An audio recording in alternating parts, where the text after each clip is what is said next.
की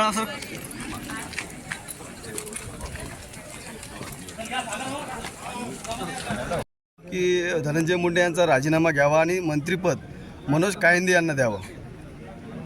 मला आजच्या दिवशी त्यांच्यावर बोलून आजचा दिवस काही खराब करायचं नाही आहे। आम्ही काही राजकारण करायला इथे आलेलो नाही।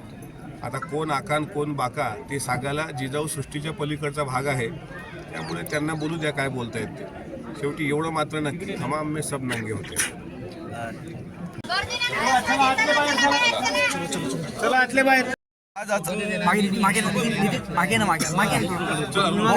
आज आपण जिजाऊ चरणी नतमस्तक झाला अभिवादन करण्यासाठी आलेला, काय भावना व्यक्त कराल? आज राष्ट्रमाता जिजाऊ साहेबांचा 427वा जन्मोत्सव सोहळा सिंदखेड राजा नगरीसह संपूर्ण देशभर आपापल्या पद्धतीने साजरा होते आणि दरवर्षी सालाबादप्रमाणे मी सुद्धा इथे नतमस्तक व्हायला येतो। आमची भावना हीच आहे की महाराष्ट्रामध्ये जातीय सलोखा कायम राहावा, महाराष्ट्र जो पुरोगामी महाराष्ट्र आहे ती पुरोगामी ओळख महाराष्ट्राची कायम राहावी। शेतकरी बळीराजावर अवकाळी संकट आहे ते सुद्धा दूर व्हावं।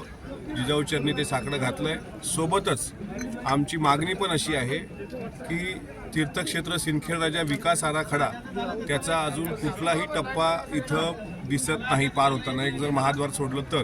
आणि त्या व्यतिरिक्त जसं पंढरीच्या पांडुरंगाला आषाढी एकादशीला शासकीय महापूजेला मुख्यमंत्री येत असतात, कार्तिकी एकादशीला उपमुख्यमंत्री येतात, तसं महाराष्ट्र शासनाच्या वतीनं मला तर वाटते याच वर्षीपासून आता येणाऱ्या अर्थसंकल्पीय अधिवेशनामध्ये शासनाने एक निर्णय घेतला पाहिजे आणि राजमाता जिजाऊ साहेबांच्या जन्मोत्सव सोहळ्याला शासकीय जी मानवंदना नगर परिषदकडून होते तेवढ्या पुरती न राहता ही राज्याच्या मुख्यमंत्र्याकडून दिल्या गेली पाहिजे असं महाराष्ट्राच्या मंत्रिमंडळात किंवा महाराष्ट्राच्या मुख्यमंत्र्यांनी ठरवावं। दुसरं आणखी महत्त्वाचं, आमच्या शिवजयंतीच्या पार्श्वभूमीवर ही जिजाऊ जयंती होत असते, त्यामुळं एकंदरीत शासकीय महापूजा होणं, सिंदखेड राजा विधानसभा मतदारसंघामध्ये तीर्थक्षेत्र सिंदखेड राजाचा विकास होणं, दुरून दुरून लोक येतात। मागच्या वेळेस ते बघितलं, अनेक ठिकाणी बॅरिगेड्स इतक्या लांब आहेत की तिथून गाड्या सोडून लोकांना पैदल यावं लागतं।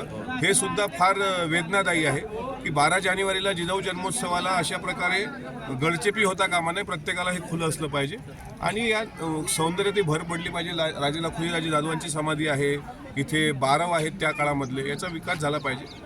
याच आमच्या साधारण मागण्या आहेत आणि जिजाऊच्या चरणी हेच आहे की महाराष्ट्र सुजलाम सुफलाम पुरोगामी होता, तीच महाराष्ट्राची ओळख कायम राहावी।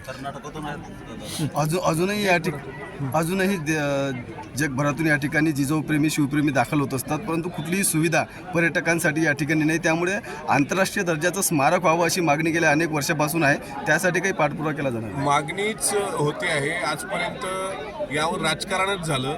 अनेक वर्ष आम्ही येतो, ही मागणी आम्ही मांडतो, पण त्या मागणीची अंमलबजावणी होत नाही। आता जरा महायुतीचं सरकार आहे, आमचे अध्यक्ष काजी साहेब या ठिकाणी आहेत, इथे मनोज कायंदे आमदार आहेत, मी सुद्धा विदर्भामधला आहे। आता येणाऱ्या अर्थमंत्री अजितदादा असल्यामुळं हा विकास आराखडा तात्काळ मंजूर व्हावा आणि जगभरातले पर्यटक इथं यावे।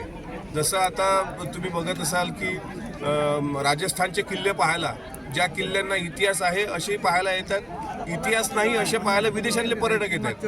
ज्या किल्ल्याला इतिहासच नाही, मग जोधपूरचं असेल, जैसलमेरचं असेल, पण या छत्रपतींच्या मातीमध्ये प्रत्येक किल्ल्याला गड किल्ल्याला इतिहास आहे। पर्यटनाच्या दृष्टीनं पावलं उचलल्या गेली पाहिजे अशी शासनाला विनंती आहे। नुसती विनंती नाही, पाठपुरावा करून त्याची अंमलबजावणी करण्याकरता जे काही प्रयत्न आमच्याकडून होतात ते 100% आम्ही करतो। एक राजकीय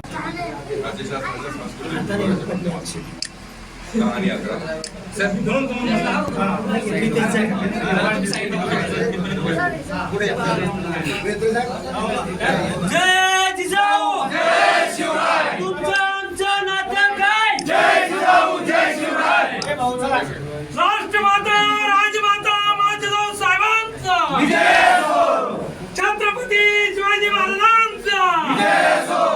जय जिजाऊ जय शिवराय, जय जिजाऊ जय शिवराय, आमचं तुमचं नातं काय? जय जिजाऊ जय शिवराय, तुमचं आमचं येते, तुमचं नातं काय? जय जिजाऊ जय शिवराय। एक फोटो